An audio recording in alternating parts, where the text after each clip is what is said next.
So, Truth or Lie Thursdays, last questions for this week. Like I said, I'm going to have to postpone some of these questions for next week. But this week has been kind of stressful. When I first heard about the shooting, the recent shooting, I kind of just tried to kind of go past it and not think about it. I don't like looking at shootings. I'm not a violent. I don't enjoy violence. I don't even enjoy violent movies. So to watch somebody get killed, I haven't really done that in a long time. So I don't look out those videos, and I try to ignore that stuff. But when I hear everybody talking about something, I care about what people feel. And when I woke up one morning, and my wife actually mentioned it to me, she said, we're getting slaughtered. It kind of pricked my heart because I'm like, man, I tried not to think about it, but it's kind of like it keeps coming up. And so I was kind of just trying to comfort myself in the scriptures, and I posted something about Jacob's trouble, Jeremiah 30 and 31. And so someone asked a question about that, and let's see what they said. I said, I'm interested in hearing more if you're willing to share about your connection of African Americans to Jacob in Jeremiah 30 and 31. So once again, man, I did a whole teaching about this, and hopefully I'll be putting it on YouTube within the next few days. But for this quick little question answer session, I'll share a couple things about Jeremiah 30 and 31. So it should give you a framework for how I connect it. So verse 3, if you look at Jeremiah 30, verse 3, it says that Israel and Judah will be gathered, not just Judah. So Israel and Judah is all 12 tribes. And so when you read Jeremiah 29, it's talking about after 70 years, I'm going to gather you. But that's just Judah. So what that tells me is that Jacob's trouble is, Jeremiah 30 is connected with a future event that hasn't yet happened yet, because it's a prophecy that hasn't been fulfilled yet. Israel and Judah have not been gathered. Only Judah was gathered, that one time. But then they got scattered again. So this is something that has not been fulfilled yet. Now, if you skip down to verse 6, Jacob's trouble is a day where all the men and women of this people group, Israel and Judah, are in severe emotional pain from all the trouble they go through. But then they're delivered when God releases them from the captivity of strangers and the subservience to strangers.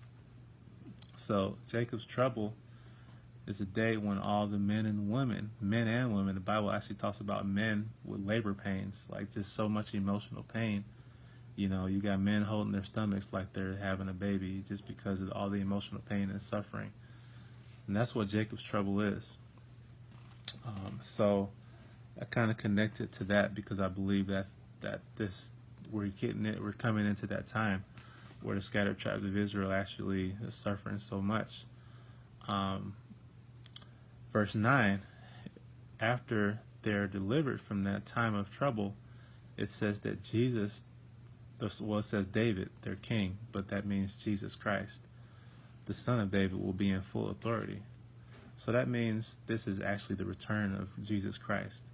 So the deliverance of the scattered tribes of Israel and being gathered and put into their land is connected with the return of Jesus Christ, who is called the son of David in verse 9. David, their king. So that also connects it to the future, something that has not happened yet. Verse 10, it says, when God delivers this people to their land, Jerusalem, it will be peaceful. It won't be surrounded by war. So that also means this is a future prophecy that has not been fulfilled yet, because Israel has always, and Jerusalem has always been surrounded by war. Jesus actually said that Jerusalem will be trampled by Gentiles until the times of the Gentiles are fulfilled. So when verse 10 in Jeremiah 30 says that when God gathers his people to the land, it will be completely surrounded by peace. that means that hasn't happened yet. So that means it's a future prophecy that has not happened yet. And in verse 11 it says, all the nations where the tribes of Israel were scattered will be ended. So God will bring an end to the nations that, that the tribes of Israel were scattered to, and where they were oppressed and abused. And so that connects it to the future too, because you look in Revelations, the kings of the earth are punished, and then Jesus the King comes and sets up his kingdom in Jerusalem. So that connects it to that. So Jacob's trouble is almost kind of like a certain perspective of the tribulation. It's a little different, but I believe it's specifically for the scattered tribes of Israel. Not that, the whole world will suffer tribulation, but Jacob's trouble is something like particular that I see in the Bible. So hopefully that should be a good framework to understand those chapters, and you can see just from that framework, when you read the rest of those chapters, understanding what's actually going on, you can kind of see how it's connected to what's going on today. So like I said, the previous couple questions were about the scattered tribes of Israel. And so in order to understand this, you have to understand that as well. So it all kind of connects. And like I said, it doesn't mean that quote-unquote African Americans are better than anyone else. It doesn't mean that we're automatically saved because we're, black or whatever. But what it does mean is that there's a certain suffering that comes with rejecting the Messiah. There's a certain suffering that comes, with crucifying the Messiah, and that punishment. When that punishment comes to an end, it's time for Jesus to return. And when Jesus returns, it's not just going to be for the scattered tribes of Israel. It's going to be for all believers. Whether you're European-based, whether you're from Asia, whether you're Native American, or whether you're from the sons of Ham, is everyone that follows Jesus will be able to participate in the new kingdom that our Messiah comes to run it in Jerusalem. So still have to obey Jesus, but there's a suffering that comes with being a part of the scattered tribes of Israel, and it's called Jacob's trouble. Well, part of it is called Jacob's trouble. The last part of it is called Jacob's trouble.